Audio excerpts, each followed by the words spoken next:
It's Nolan.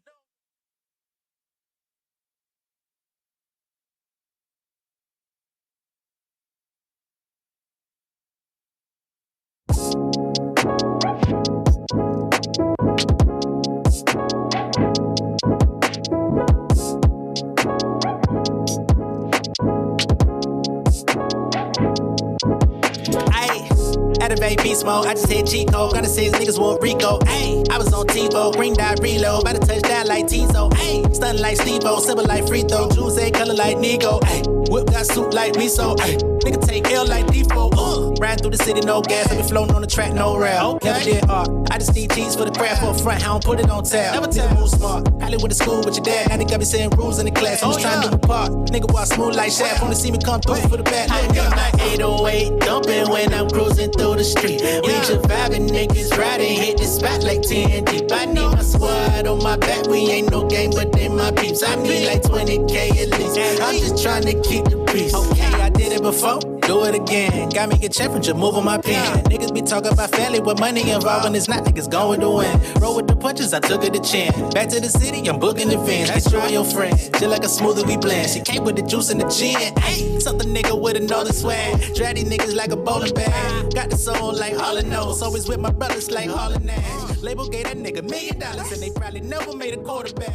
Big facts like the Armon. Rappers hating 91.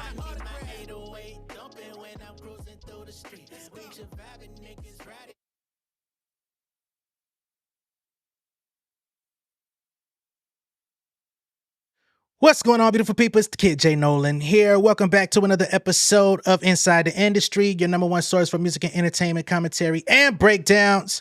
Now, y'all know this weekend has been jam-packed. The beef between Kendrick Lamar and Drake, a lot of people feel like the nail has been hammered into the coffin. They feel like Drake has been evacuated from the scene. Drake has not really said much on social media all throughout this entire battle, beef, whatever you want to say. He was very confident. He was consistently posting on social media, at the bare minimum, posting on his stories, trying to taunt people. You know what I'm saying? Even so much so, like, into yesterday afternoon, he was still taunting to a certain degree. Now,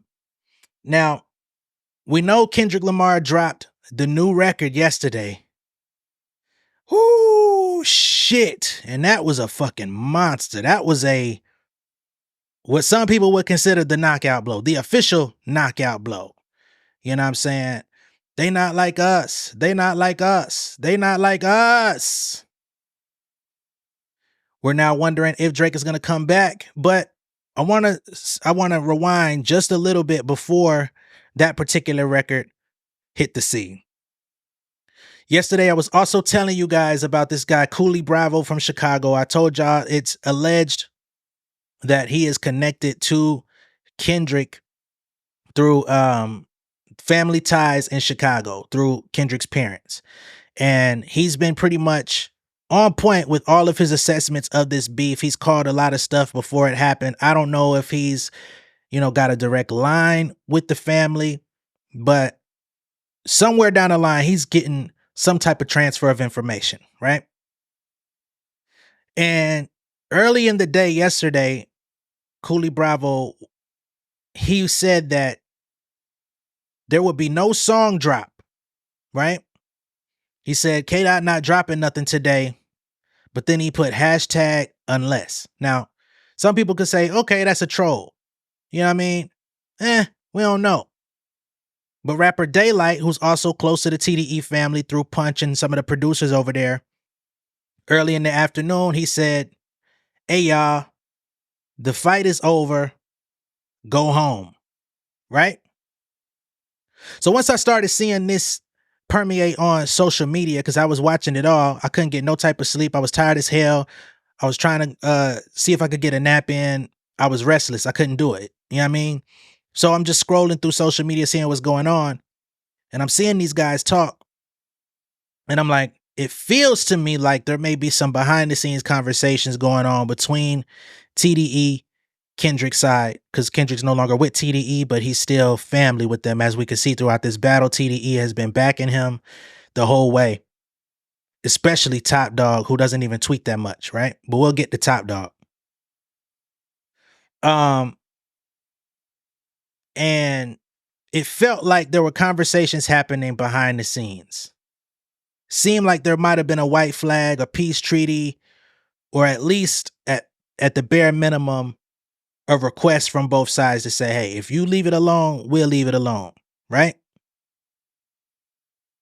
Now, what's interesting to me is these guys are out here saying it's over, go home, it's dead, right?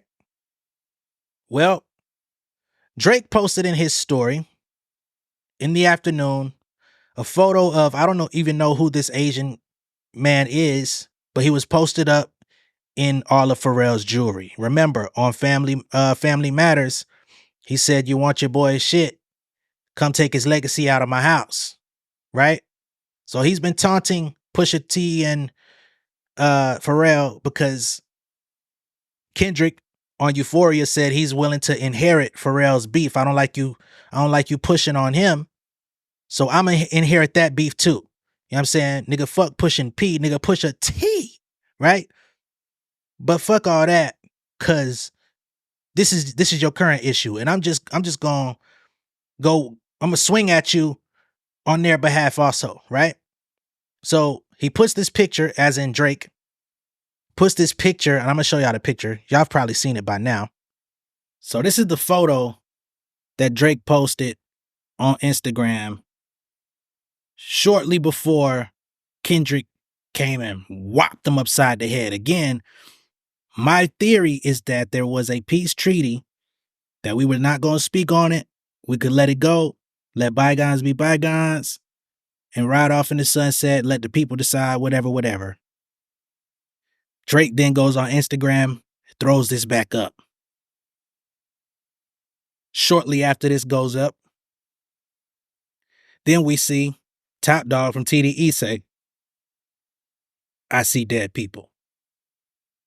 Literally 20 hours ago.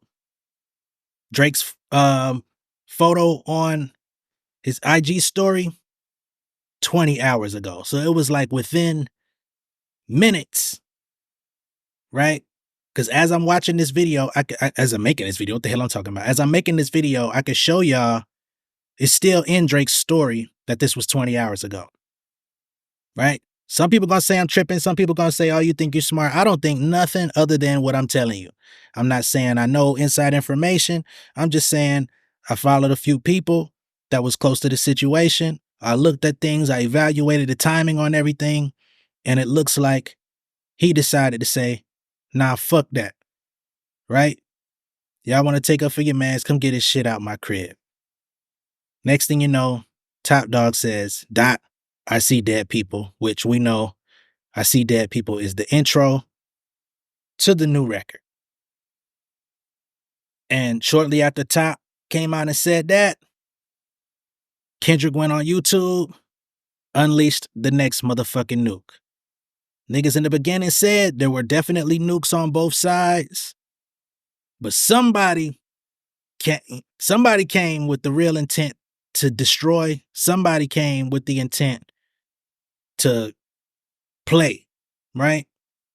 I think Drake's intention was to tamper Kendrick Lamar's legacy, put a stain on him, make him seem as though he's not the righteous brother that he portrays himself to be, right? No real receipts, no real inside information, just pure speculation, listening to his album and one article from over 10 years ago that was debunked as fake. And that was his dirt. On the other hand, Kendrick Lamar, as we see, was peeling the layers back. I was a very vocal person saying I wasn't really familiar with his game, especially when it came to the production choices. I'm still standing on that square. I don't care. People feel like, oh, he simplified it for those that said that the beats wasn't enough. Nah, this was his game plan the whole time. I was not privy to his game plan. I don't live in none of these niggas' heads. But I think this was the slow drag. And in the song, he says, how many do I got in stock?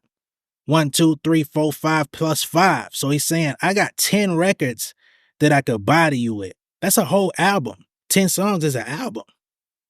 Now, DJ Akademiks, remember about a month ago when Drake dropped Push Ups and was waiting on Kendrick Lamar to respond, and he was taunting him, trolling him in the stories, putting pictures up of his manager Ant, all this crazy shit, right? Y'all must ain't got nothing to drop. At the end of Push Ups, drop a 50 bag, right? Taunting him, acting like he ain't got nothing to say, he ain't got no response, he ain't got no retort. He tucked his tail and ran. Kendrick and them niggas was in the studio cooking up. Like, you think we playing the games, right? You want a rap battle. And I see you want to bring people family into the battle. You want a rap battle and you want to bring family into it. We're going to dig into the real family situation, right? So we know the timeline, we know the run of events and everything. But the way that this played out shows you just how calculated that Kendrick Lamar was, right? And I know a lot of people are saying this is the process. You just got to go with the process. This is a knockout blow. He's therapizing him, taking him to the therapy, taking him to, you know what I mean, all of this different shit. And effectively, y'all were right. You know, I'm not here to act like I'm omniscient or all knowing. I'm just a fucking fan of hip hop. I know about a lot about the history of hip hop, and what I was used to in beef was just coming out and knocking a nigga out. Or at least attempting to. But once we really got into this discourse about pedophilia and all of that type of shit, the trafficking ring and all this stuff, you could tell that it was a lot deeper, that it was about really getting Drake the fuck up out the paint. Like, we've really allowed you to not only be the number one rap artist, one of the top artists in the entire music industry. We've allowed you to cosplay. We've allowed you to go into all of these different regions and siphon fan bases and use niggas for whatever. We've allowed you the space to do all of these things. But let's now look at all of the people that you've took advantage of or done wrong in the process, right? It's like a day of reckoning type of situation. And I wasn't privy that was his goal. I thought that this was about hip hop. I thought it was about rap. And nah, he tore this nigga's character down to the point where when he dropped Meet the Grrrls, he tore down Drake. He tore down Drake mama, his daddy, exposed what could be a possible child that he's not taking care of. And let's not forget the fact that he said you lied about your other kids too, right? That you won't show up for. So I think a lot of people overlook that line as well. You lied about the other kids that you're not showing up for. So it's not just the 12-year-old or 11-year-old daughter. There's also other kids out there, according to Kendrick and according to the blogs and the stories that have been looming for years, that Drake was out here smashing women, planting his seeds in them, and trying to force them to abort. But some of them may not have actually done that. Some of them, he just said, that ain't my baby. Stop communicating once he was told that they were pregnant, allegedly, right? So when Kendrick says, what I gotta call around and get dirt on you for, he's basically saying, I don't have to make these calls because the information's already out there. Niggas just been ignoring it the whole time. Niggas used it for gossip and clicks, talked about it for a day and forgot about it.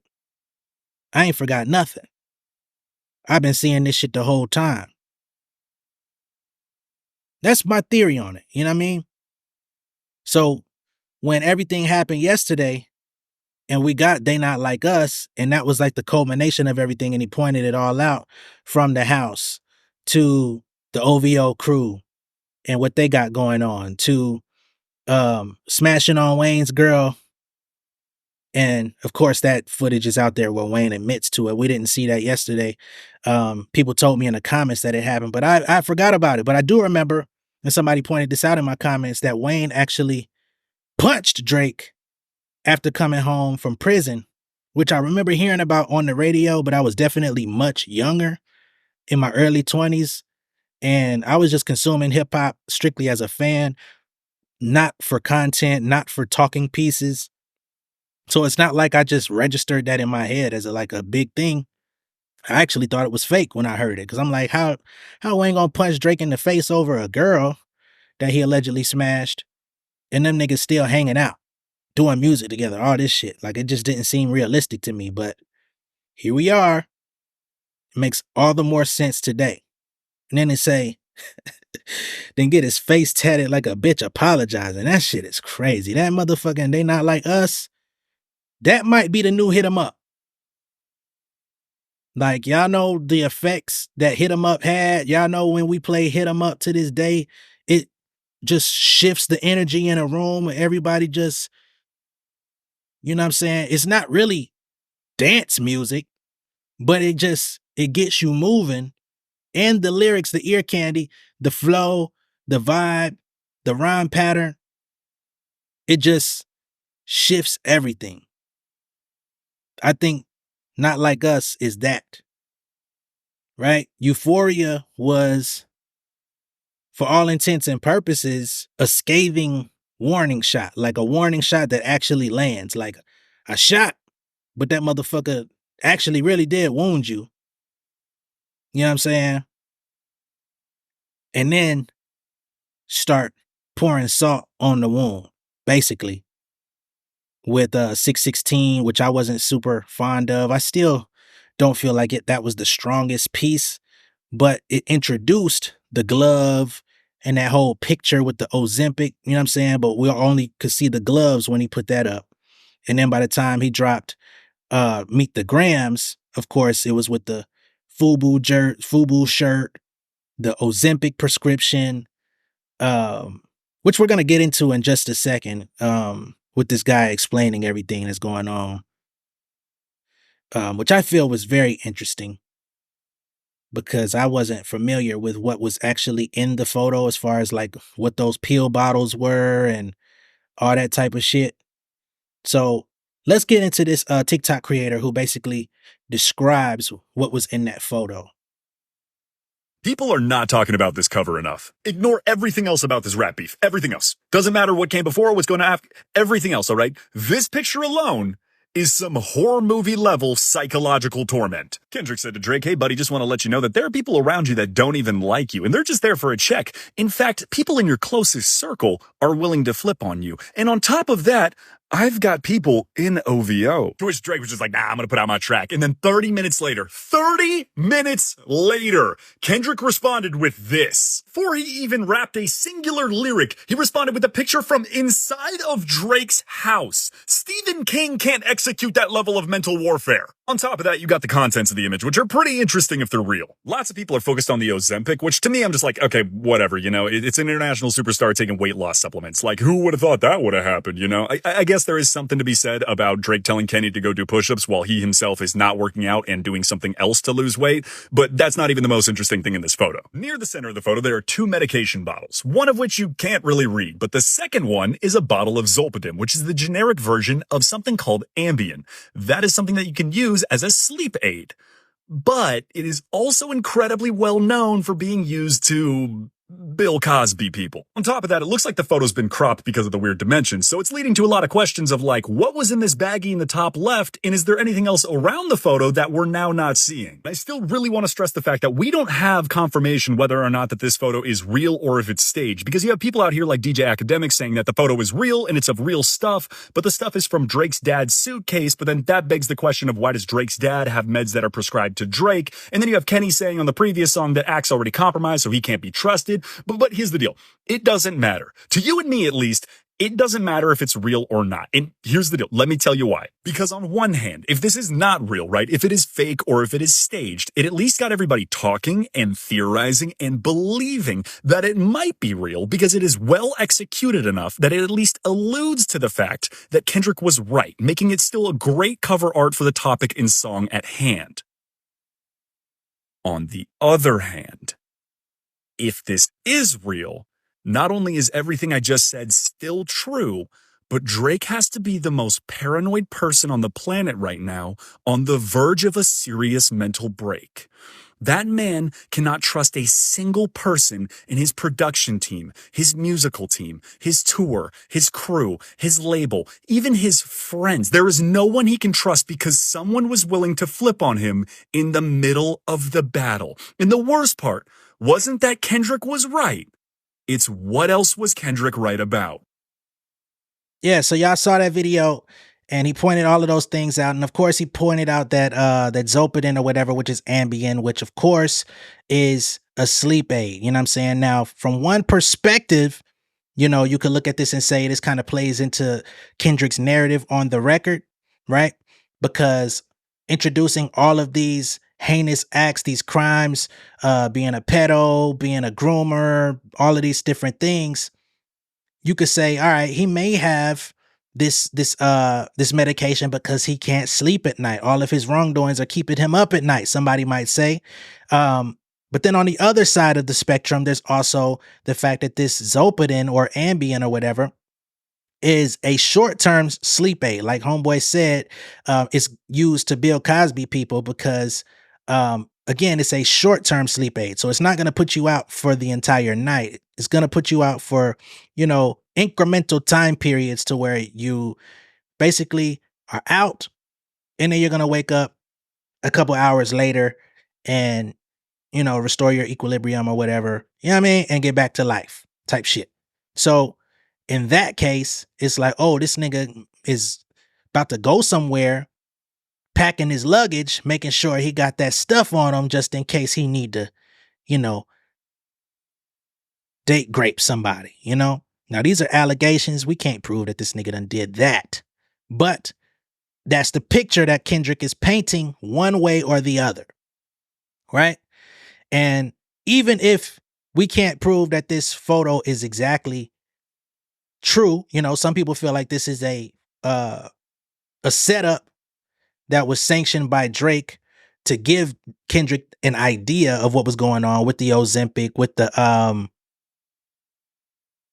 whatever that fuck the Zolpidem shit is, and the big ass ugly shirt. Like, some are saying, especially people that are advocating for Drake, they're saying that this is all bad information that was sent to Kendrick. This is false bullshit, just like the photos of the young lady. Either way it goes, it has now changed the narrative on this battle, right? Because when Kendrick just put out 616 in LA, it was just a piece of the puzzle. You could only see the glove. You bring out the scope, we see more of the picture. Homeboy pointed out that and his name is Lucas, that as you zoom out the lens, there's more to be seen, right? And who knows what else didn't get put into the picture? What else was cropped out of that packing of luggage? Some people say this was in his dad's shit, but why would all of Drake's items be in his dad's suitcase? That seems a little odd to me, right? And then from there, of course, we get the follow-up from the Meet the Grrrls, which is, they not like us. They not like us. They not like us. Right? So we finna party to your downfall. Like, this is knocking the motherfucking ball out the park and we're celebrating on the way back to home plate type shit. I don't know how Drake recovers from this, but I'm still going to hold off and say if he gives us one of those timestamp records and can really cover a good range of topics, a good range of, you know, times, dates, settings, interactions that could point Kendrick out as, you know, somehow flawed, fucked up, something, you got to fight back. If you walk away from this, you don't respond, you leave the game, you might need to leave the game for good. Like, don't do shit. You know what I'm saying? I think I said it earlier. Don't fucking let the niggas on OVO go, find their own deals, don't sign no more artists, don't put no more albums out. If you don't respond back to this challenge, leave the game for good. Either way, niggas are gonna investigate into your history. Either way it goes, niggas is gonna clown you. Either way it goes, you've been effectively Meek Milled to a degree in this situation. The way that They Not Like Us is circulating through the culture. They're playing it in the clubs. They played it in the clubs the same night it dropped, Cinco de Mayo weekend. You know they're going crazy in LA. It don't even matter what type of weather is out that motherfucker. They are going stupid. But all over the country, they're playing this motherfucker, man. Niggas are really rain dancing on this nigga Drake's parade. Wasn't sure if we would get to this moment where people just like decide the champ. And we might even get another one tomorrow. Kendrick said he got 10 of these bitches. His DJ Head said all of the, we've been nice to niggas. All of that shit ends Monday. So there still may be something else that drops on this nigga head. Whew. Shit is getting real in the field. No holy field. You feel me? Now, on the wake of all of this, we've also got to deal with Metro Boomin now coming out and speaking about the cease and desist, which is why this video is called Cease or Persist. Because with the cease and desist letter being out, with the They Not Like Us record out, does Kendrick cease? Does the beef cease? Does everybody go their separate ways and try to recover the best that they can? And when I'm talking about recover, we're talking about Drake. Recover the best way they can? Or does Kendrick persist and keep dropping and keep swinging at this nigga top? I don't know. We're going to have to see. But one person who we know is not letting up at this moment, again, is Metro Boomin. Let's get into the whole cease and desist letter. Right? So this letter was sent April 1st, 2024 at 5:19 p.m. This letter was sent from Universal Republic to Epic Records. Epic Records is where Future is signed to. Republic is where Drake is signed, and also Metro Boomin. Right? So this letter goes to, it says, external sender, hey Becca. Per our conversation last week, we are not granting radio rights for Like That. Epic Records does not have the right to release this song at radio. Thank you for your understanding and cooperation. Right? So putting it on blast, these niggas are reaching out, calling to people, saying, it's no way y'all can send this out. We're not co-signing it. We're not allowing it. We're not sanctioning it. You're not getting clearance. So even though, of course, on the internet, YouTube, Spotify, Apple, Tidal, the file sharing motherfuckers, you know, all of these outlets that we use, the record went #1 just with that. But looking at this cease and desist for radio, that's a big thing, because not only is Drake signed to Republic, but Metro is. So you're willing to cut off the hand of one of your own artists for the benefit of Drake, right? Drake is the big man. Drake is the big investment. We just paid this motherfucker $400 million 2 years ago. And that money is an investment into his future and our future, because he's the biggest artist on the label. The money that he brings in and produces off of everything that he does, the collabs, the music, the tours, the relationships, he's able to galvanize people together and get other artists popping. So we're expecting big returns on the investment into Drake. We cannot have this record that's already becoming a behemoth online and in the culture to go out to all of these fucking radio stations. You got to think of the corporations at play in radio. Although we may not look at them as valid as they used to be, that's a hell of a lot of radio stations when you start looking at Cumulus. You start looking at motherfucking iHeart Radio. You start looking at Radio 1 and all these motherfuckers, man. Like, think of 50 states in the US, right? And all the little cities, all the little towns connected with radio, and everybody got their own little station. And then there's the major stations, and then the subsidiaries that play what's on the major stations on a smaller channel. People on their drive time in the morning, afternoon, going to lunch, coming home from work that ain't trying to choose what they want to listen to. They might turn on the show on radio to be, fed the programming.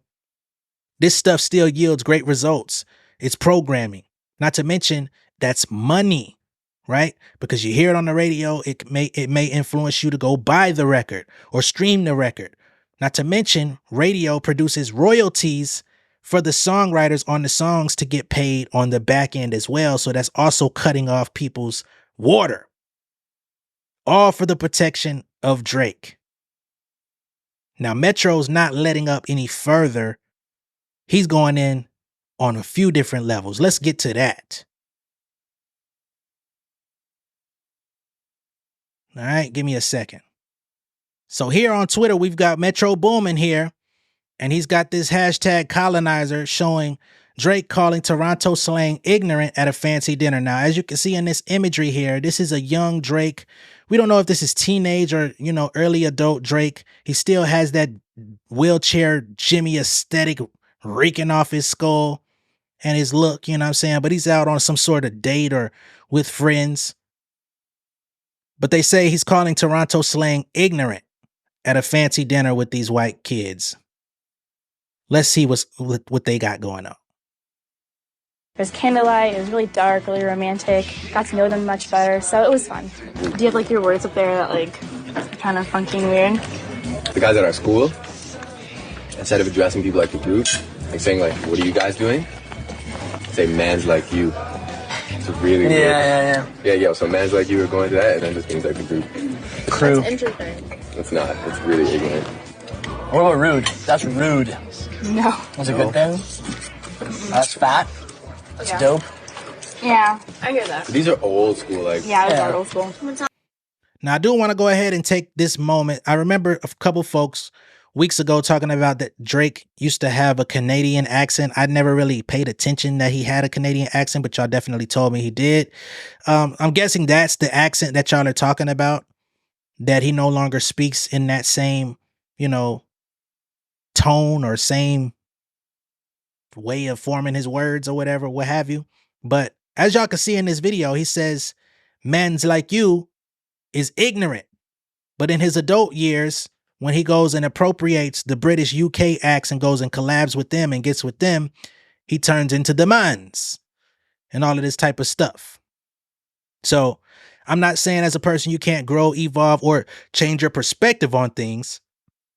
But I am saying in hindsight, all of this information, these clips and videos going into your past, it does seem a little interesting. It does seem weird. It does seem like you're coming from an outsider standpoint and all of a sudden immersed yourself into the culture and transformed who you are. I think that's a very fair critique, whether you like Drake or not. I enjoy his music, but these are things that, when you are recorded, they're time stamped in history, and it's hard to sometimes scrub this stuff off the net. Perhaps his team would have been wise to do this, but here we are. But that ain't it. You scroll up here. Metro Boomin has, we don't want to hear you say nigga no more, colonizer. Right? Now, I showed y'all this video the other day of Drake using the word nigga with the ER. I believe he was talking about Cardinal Official. They were having their little beef. He's a Toronto legendary rapper. He came over to the States and worked with some big artists in the early to mid 2000s, late 90s type shit. And they had an exchange of words on wax. And this is where Drake just played himself all over again. off wherever, doing whatever, somewhere else. It just sort of, it bugged me, man. It bugged me because it was like somebody I looked up to at one point. It was somebody that I was like, I used to see out and be like, yo, that's that nigga. You know what I'm saying? He's doing his thing. He opened for Jay. You know, he had records. He was killing them. He worked with Pharrell. He worked with the Clips. Oh, And the fact that he was so high on Pharrell in the Clips, you know? He opened for Jay. He worked with Pharrell. He worked with the Clips. Look at how times have changed. I don't know. Y'all let me know how y'all feel about this stuff. I know I showed it to y'all the other day, but whoo! As y'all can see, he was trying to get his swag together. He want to throw the Scully on with a little bit of lean, looking like Hove and gonna dust your shoulders off. You know what I'm saying? Woo! You gonna have to brush a lot more than your shoulders today, my brother. Ain't that about a bit? So then Metro Boomin comes here and puts freaky ass nigga. And this is an old clip of Drake acting where he grabbed a young man's ass. Now, I don't know what type of acting he was doing at this point in his career, doing these little weird ass vignettes of him being some type of booty warrior. But again, somebody probably should have done him a solid by scrubbing these videos from the net.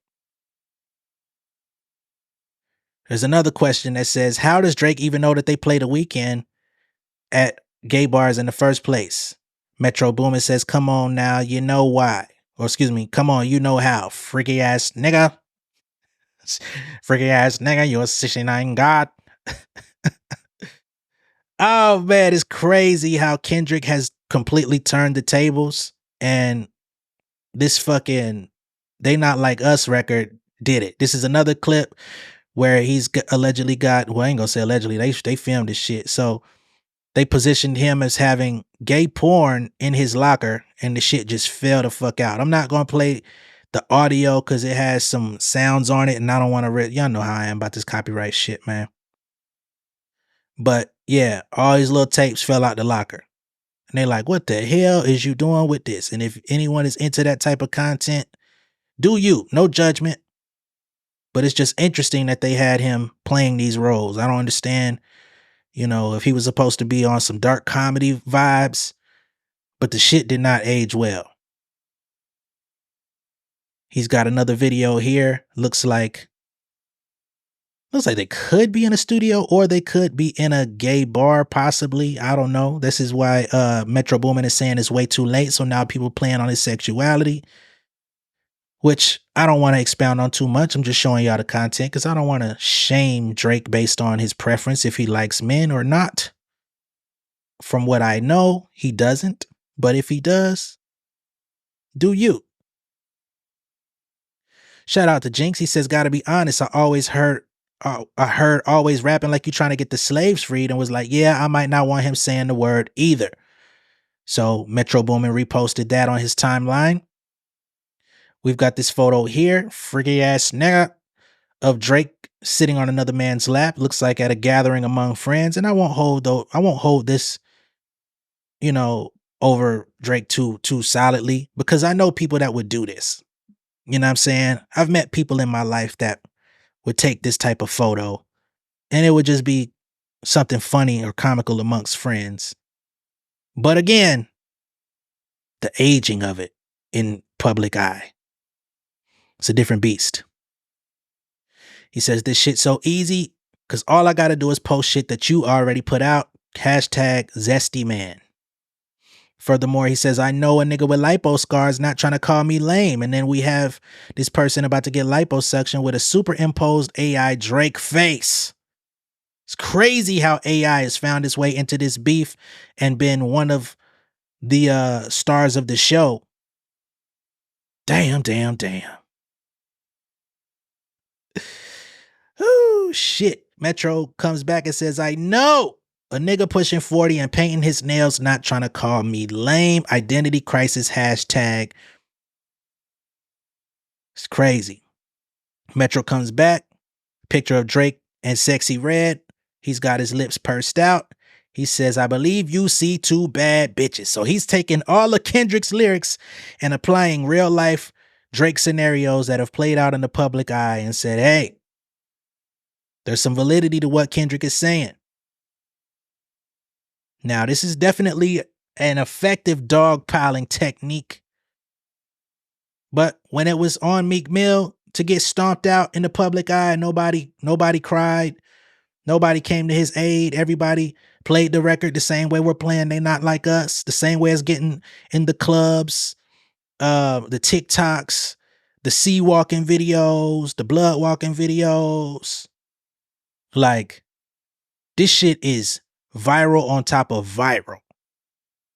And everybody loves the record. It seems like the only people that don't like the record is Drake fans. And even some of Drake fans got to give this shit up. Metro Boomin comes back with the blackface thing and says, I still can't believe these pictures are even real. It all makes sense now. Hashtag colonizer. He comes back. He says, the drum thing was laughable, so I let it slide. But what we not going to do is spread lies and have my loved ones involved. Nobody ever hit my girl, nigga. We grew up together. She's a real woman and not even in the industry, but I guess you wouldn't know nothing about that. Basically saying, look, when you said Metro shut up and make some drums, that was cool. I let it slide. You know, I'm a producer. You want to tell me shut up and make some drums? That's cool. No harm, no foul. You want to, you know what I mean? Caught a stray. But he says, whoever you're saying slid on my girl, because that's what Drake said in Family Matters, talking about how Metro got snaked out of his main squeeze. He's saying nobody ever did that. That never happened. She's a real woman. She's not even in the industry. So who would have taken my girl? And he's basically saying, you wouldn't know nothing about that because all you do is chase industry women. Or those that are actually younger, you want to groom them into industry women as their industry girls. So please fall back. That's, you know what I mean? That's Metro. This is another copy of the cease and desist. He says, I'm lame, but the first week after like that, you tried to block it at radio. I've been sitting on this email for a month now, but I was just sparing you. Oh, you ain't like that record? We just showed y'all the cease and desist. This is a screenshot from Family Matters video. And of course, it's the same guy wearing Pharrell's jewelry. And the lyrics say, a cease and desist is for hoes. Metro Boomin, he finds that very funny. Hashtag he's spiraling. Cease and desist is for hoes, but your label's out here sending them. So what would the label be? And they're on the same label. Ain't that about a... Metro says, now go make another song telling more lies. Because we both know you can't tell everyone why I don't fuck with you. That wouldn't be a good look either for you. So I'm going to spare us both with that. Now, I find that to be a very interesting statement from Metro Boomin. Because what could it be that made Metro stop fucking with this man, but yet he does not even want to engage and tell the story, right? You're willing to allude towards it, but you're not willing to expound on it. For what reason? Is it that damning? Is it that egregious that you'd rather not speak on it? I'm not going to put no speculation on that. I'm sure y'all will, but it does come across and read as odd. Niggas are opening the floodgates. Now, Metro Boomin, remember a couple days ago, people said Metro Boomin was making a diss beat for Drake? Yeah. That's no longer a joke. He's got a new beat out called BBL Drizzy. He says, best verse over this gets a free beat. Just upload your song and hashtag BBL Drizzy beat giveaway, and you can enter the competition and hop on the beat. And if he likes, whoever he likes the most is going to get an actual free Metro Boomin beat for their creativity. Now, from what I understand, this beat samples King Wallonius, who came out with the BBL Drizzy song that's been going viral on Twitter. He chopped it up and created a beat out of it. I'm going to go ahead and play the beat, right? And he says, best verse gets a beat on the house. Let's see what we got.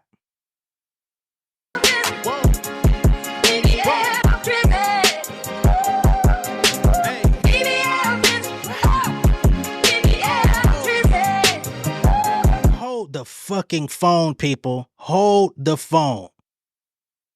This beat actually slapped. I got an idea. I think we're gonna have to attack this.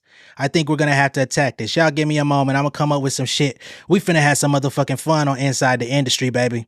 Let's get to the shits. We finna have this first time ever, new verse, Metro Boomin, J Nolan. Let's get to the shits, y'all. Yeah. It's Nolan. Fighting my demons, I'm fighting for freedom. Ain't focused on whips or no chains. Still getting better, I stomp through the weather. I'm thinking about it in my rain. Nigga been hacking, they stealing the swag. They pressing my buttons, I'm finna go bad. I'm tucking the iron, I feel like I'm clad. You nigga can't fuck with my pen or my pad. Nah, putting my back to the wild, it's cool. I come with a post game. Heard they was talking before we got started. Let's see what they say at the post game. Loving my family with no shame. Gotta stay with my man, I'm like Tosain. I can kill any rapper from close range. Nigga jelly, let's see when the toast rain. Got on my side, I'm letting them handle it. Counting my money, no management. This me on records, it's off with your head. It's like big worm in the cabinet. Look at my life and I've been through the struggle, no vigil, but I had them candles lit. Leading my people like catalysts. Slap a nigga, then peel off the calluses. 28 grams on dope. Had to get on my hustle and flow. In the kitchen, I'm beating the table. I'm willing and able to come at your throat. Put on a beat, on my flow. No Jamaican, they call me to go. From the trenches, I'm rocking my crow. Flow is tremendous, now send me the boat. Don't act like you don't know me. Yeah. Don't act like y'all don't know, man. We be doing this shit for real over here, man. It's Nolan. Let's get. We ain't gonna diss Drake, though. I ain't got no personal problem with the nigga. I ain't trying to put the nail in his coffin. I'm gonna let Kendrick and all the powers that be do what the fuck they do. Hey, it's Nolan. Oh, man, that was fun. That was fun. That was fun. That was fun. First new rap on goddamn Inside the Industry. I had to write some shit and come to the table with it. If y'all see me looking down, it's because my phone got the rhyme on it. But we came up with that in just a couple minutes. That's really light work. I came up with that whole 16 in like maybe 5-10 minutes. So Metro Boomin is now holding a competition saying the best verse over the BBL Drizzy diss beat will get an actual free beat from Metro. Shout out to Metro Boomin. What else we got on deck? Now, when it comes to other public acts of service that I guess you could call it, from Kendrick Lamar or random acts of kindness,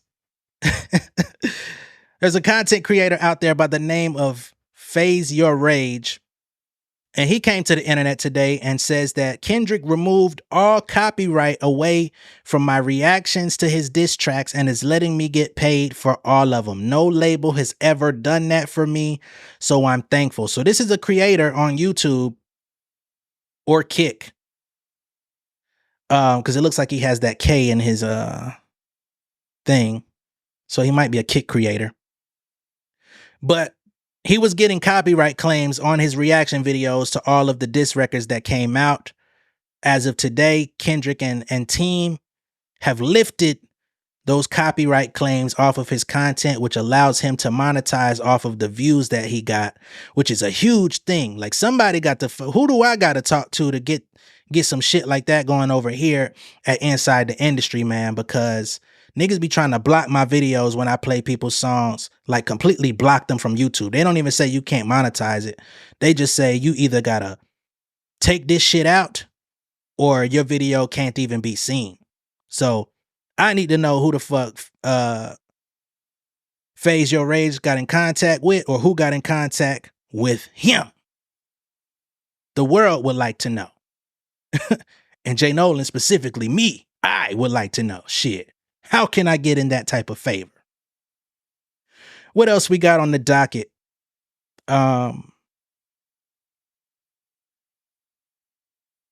It's crazy shit going on, man. In the midst of all of this craziness, we got fucking DJ Vlad getting into it with people online. Akademiks comes out and he says Kendrick Lamar is not like us. Within 13 hours has already surpassed Drake's Family Matters in views on YouTube already. So the Not Like Us, just audio now. Remember, this is just straight audio on YouTube. Not Like Us has 12.3 million views in just 13 hours. And this was as of earlier today. I'm sure the number has even increased larger than that.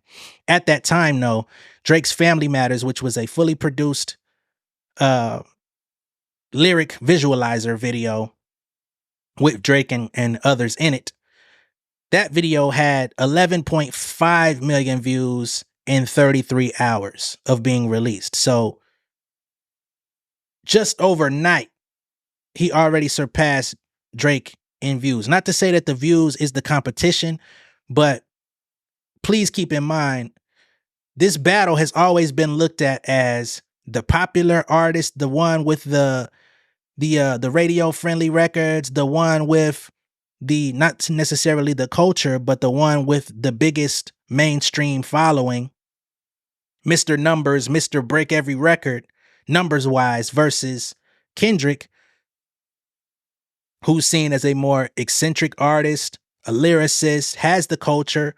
But a lot of times when it came to the comparison between Kendrick and Drake, a lot of people favored Drake in those conversations because he made such a palatable style of music.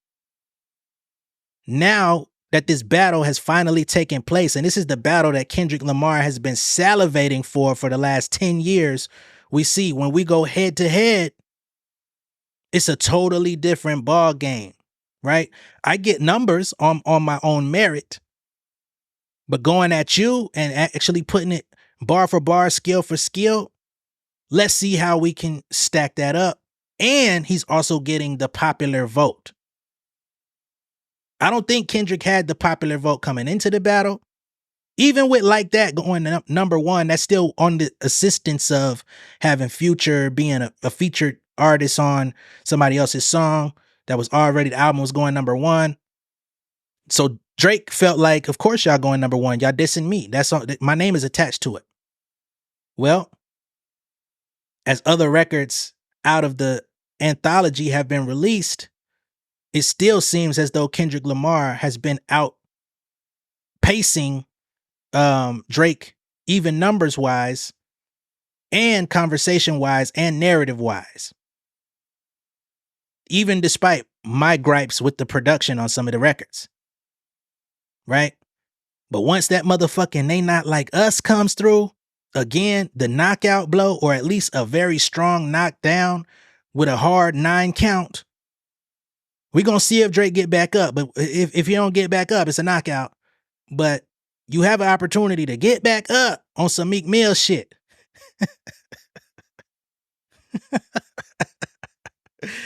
Oh, man. Get up! Get up! Come on, Drake. Get up! Come on. Get up, man. Fight back, man. I've been out here goddamn saying we go get a good clean fight like celebrity death match, man. We need you to show up. Don't bow out now, man. And don't be trying to figure out something clever to put in your story. Y'all niggas, I said it yesterday, y'all niggas need to be at the studio having an emergency meeting. All producers, all hands on deck. Bring your best beats to the table, ideas, angles. If we could get a copy of Kendrick birth certificate, please bring it to the studio. If we could get this nigga's high school ID, please bring it to the studio. Did he go to Compton College or anything like that? Find records, transcripts, bring it to the studio. We need to figure out how to come back. Get up. Damn it, man. Oh man, we talked about the whole Wayne situation, how Drake shot through Wayne and Birdman to send a shot at Top Dog and Kendrick, that whole thing. We spoke about that for a minute.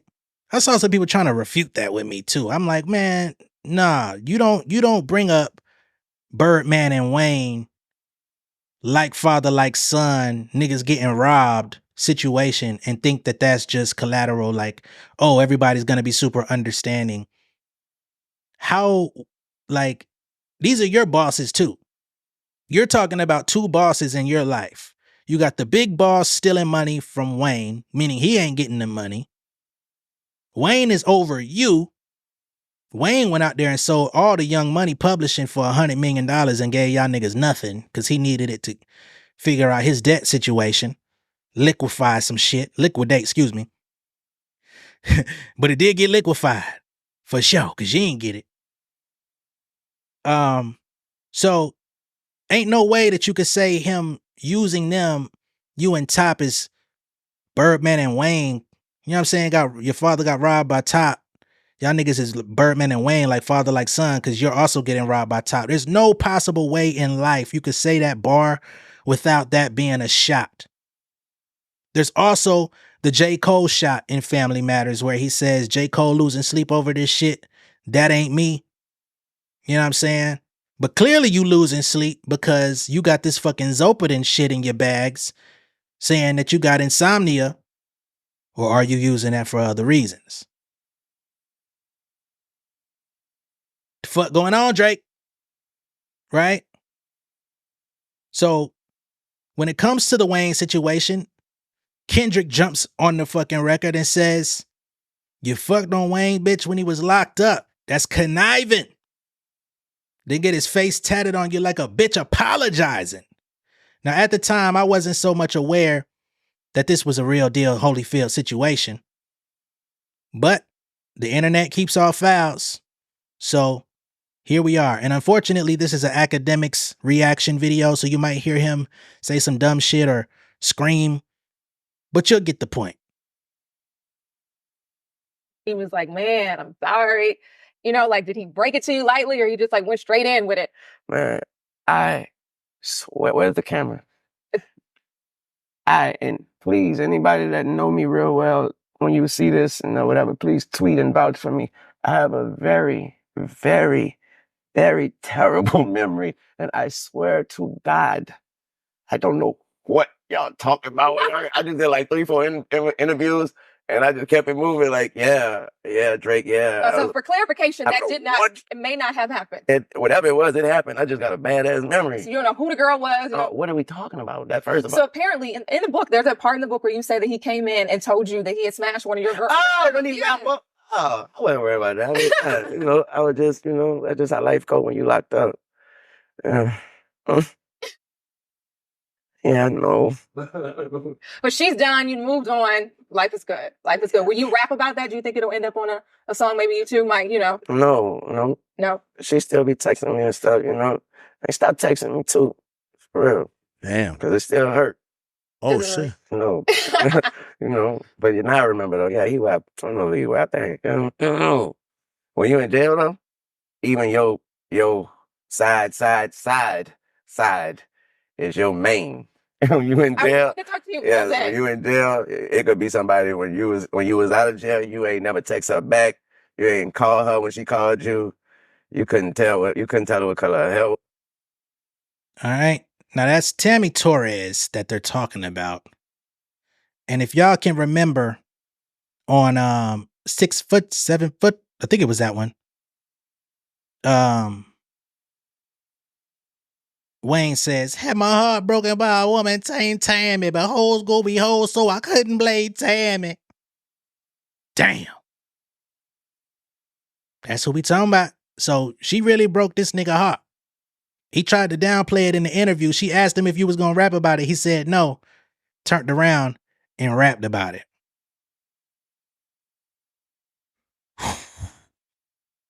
This nigga Kendrick ain't come to play, man. I told y'all that's what I wanted the whole time. If he would have put this out, the battle would have been over a week ago.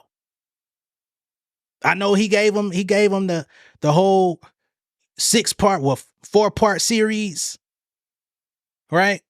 Gave him the Like That pack. Gave him the Euphoria pack. Came back, gave him the 616 in LA pack. Gave him the fucking these songs is the titles is fucking losing me. The Meet the Grams pack.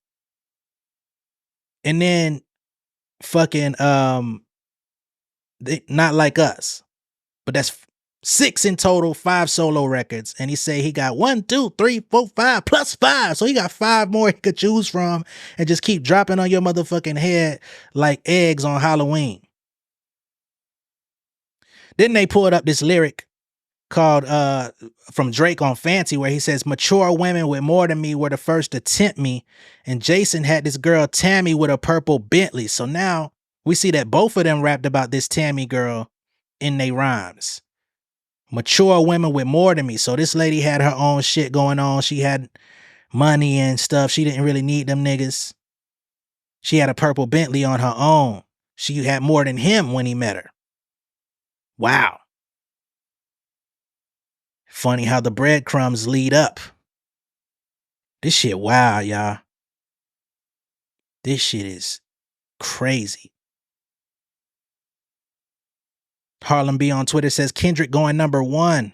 Drake losing in the court of public opinion and on the charts is rare. We've never seen this happen in rap where Drake gets a taste of his own medicine and the people actually start questioning his omnipresence in the game. It seems like this might be the fall from grace that so many people have been waiting on. It's crazy. T Sheezy on Twitter retweets Alchemist. Alchemist produced the fucking Meet the Grams beat, the one that I wasn't crazy about. And Alchemist came out a couple weeks ago and says your favorite rapper may be suffering from Ozempic face. He didn't put no names on it, no stamp on it. He just randomly said it, right? Twitter user T Sheezy comes out and says, LMAO, man, what did Drake do to people? He literally has an Alchemist beat on the Scary Hours project, which it just came out at the end of last year.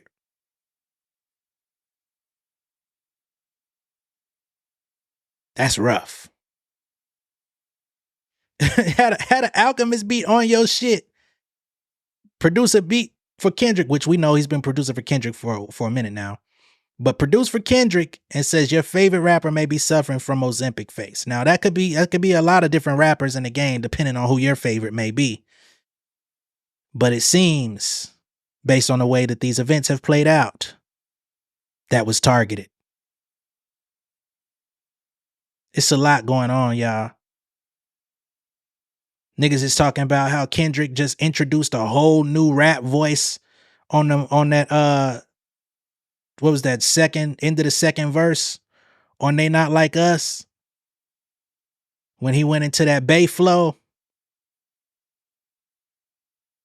That nigga hit another gear. And somebody asked me, where does this record rank all time as far as diss records? I don't know. But again, I feel like this shit is the new hit 'em up. This is like 2024, new generation, new era hit 'em up. This shit is going to live. And if Kendrick, a lot of people say it's over. A lot of people say the champion of the fight is Kendrick. If that's the way this plays out, which it seems like it is, the whole, people have been there's people in hip hop or people in music that have been trying to say that Drake is the king of rap. He is the GOAT, the greatest of all time, because he got all the records. He's got the Infinity Stones, right? So if Kendrick comes in and effectively knocks this nigga out, and this could play out a little longer, but the fight is fixed at this point. If Kendrick has to drop 5 more records in order to solidify this, it's only going to get worse, in my estimation. I know Kendrick to be a lyrical beast. I know Kendrick to be a musical beast, and that's why I was asking for better production, because I just wanted music that was going to be stamped over time, that I was going to come back to and like bump. Still going to remember where I was when I first heard all of them, but Not Like Us, nigga. I was dead ass tired when that song came out. That shit woke me the fuck up for the rest of the day. That shit got a whole different formula in it. And as you can see, the culture has picked up on it.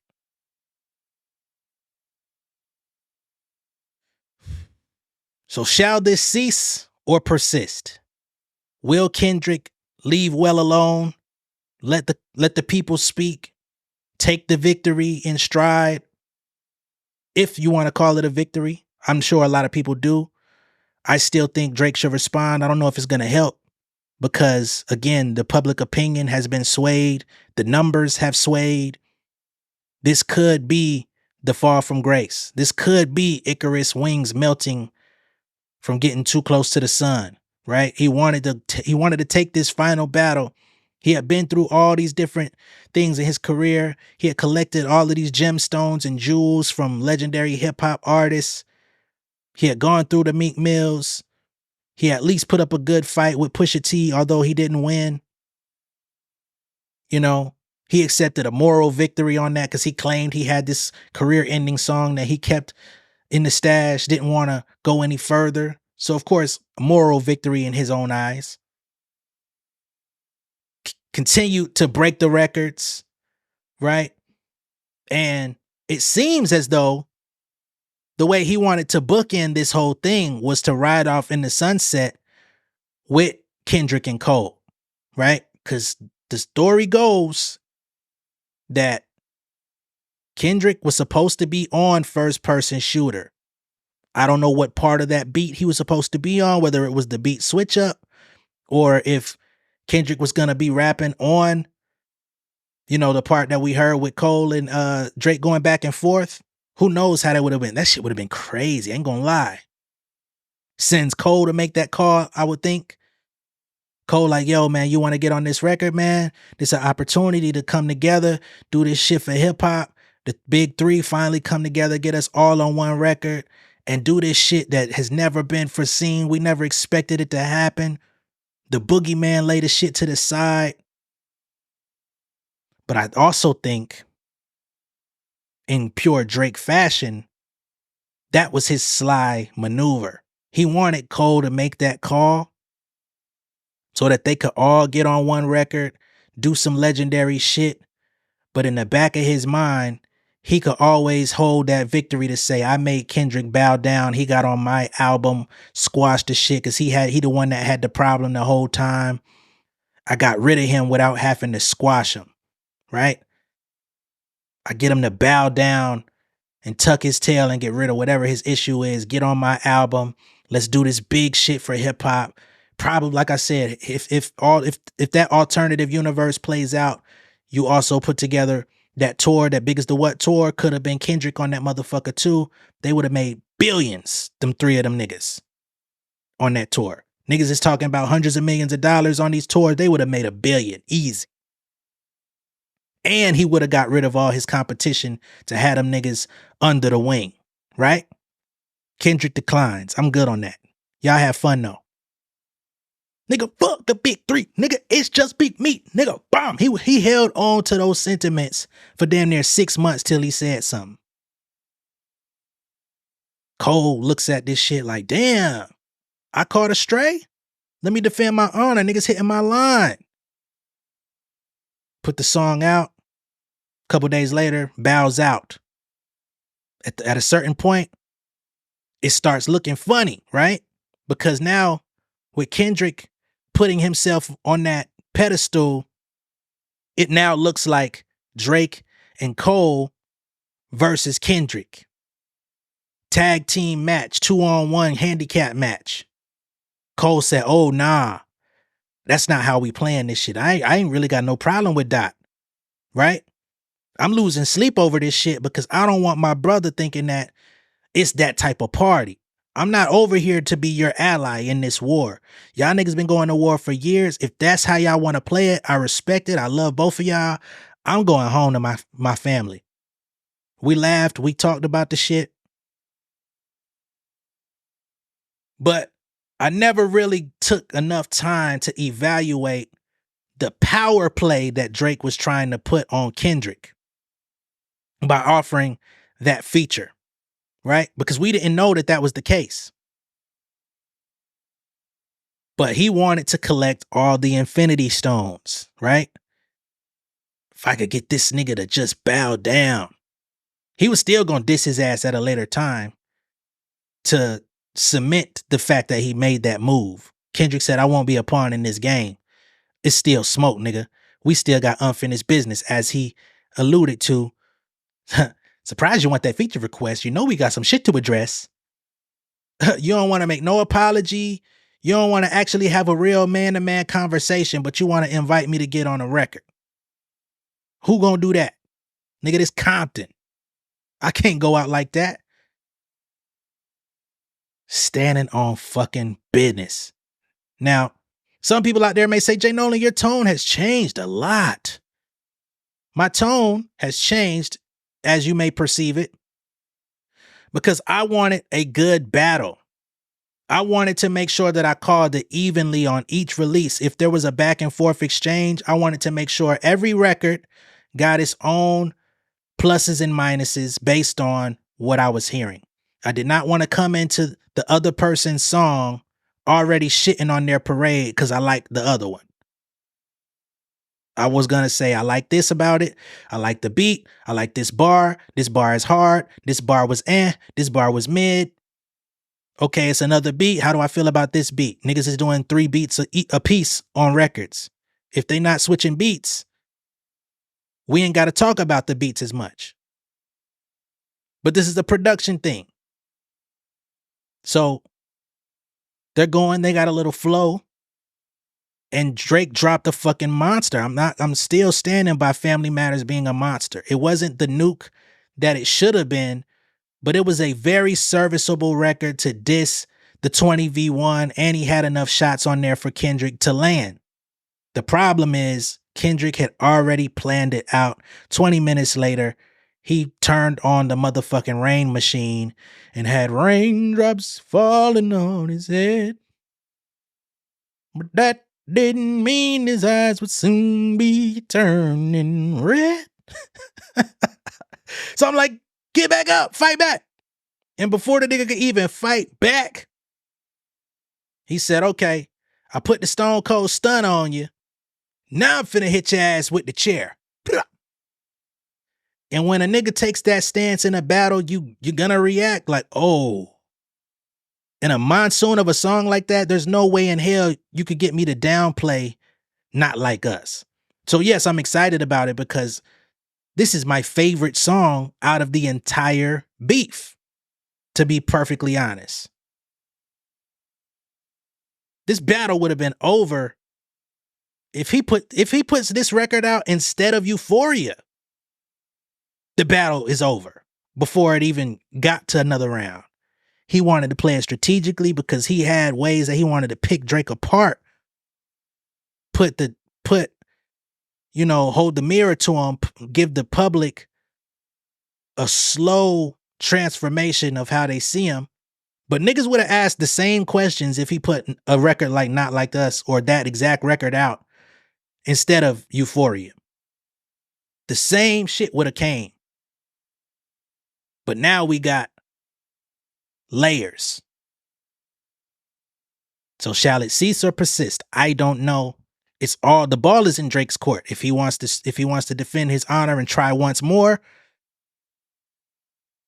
the floor is yours. You better come rapping. You better come with some really high level rap, stellar storytelling, getting into this nigga history. All the shit that you claim, you're going to have to dig deep and like give us real life shit if you can find it.